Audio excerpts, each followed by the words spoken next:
വിശക്കുന്നവൻ അപ്പമായി മാറുവാനുള്ള അവന്റെ ഉത്തരവാദിത്വ ബോധങ്ങൾ നഷ്ടപ്പെടുന്നയിടത്ത് അവൻ ഭക്തനാവുകയില്ല.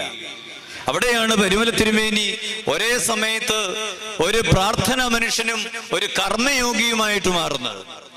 ഒരേ സമയത്ത് നമുക്ക് ഒരു കാര്യമേ ചെയ്യാൻ പറ്റുള്ളൂവെങ്കിൽ പരിശുദ്ധന്റെ ജീവിതം പഠിക്കുമ്പോൾ കർമ്മത്തിൽ കൂടി ദൈവത്തെ പ്രസാദിപ്പിക്കുവാനും ഭക്തി ജീവിതത്തിൽ കൂടി ദൈവത്തെ പ്രസാദിപ്പിക്കുവാനും ആ പുണ്യപിതാവിന് സാധിച്ചിരുന്നു എന്നുള്ളത് നമ്മൾ ഓർക്കുമ്പോൾ, പ്രിയമുള്ളവരെ, ഇന്ന് ജീവിക്കുന്ന നമ്മളിലുള്ള ഉത്തരവാദിത്വ ബോധത്തെക്കുറിച്ചുള്ള ഒരു വലിയ ഓർമ്മപ്പെടുത്തൽ ആ പരിശുദ്ധൻ നമുക്ക് വീണ്ടും നൽകുന്നുണ്ട്.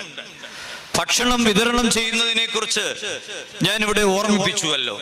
നമുക്കറിയാം 1880 കാലഘട്ടങ്ങൾ എന്നൊക്കെ പറയുന്നത് ബ്രിട്ടീഷ് അധിനിവേശത്തിന്റെ കാലഘട്ടമാണ്. നമ്മുടെ നാട്ടിൽ ഉള്ള സമ്പത്തുകളൊക്കെ കൊള്ളയടിക്കപ്പെട്ട് പണത്തിന്റെ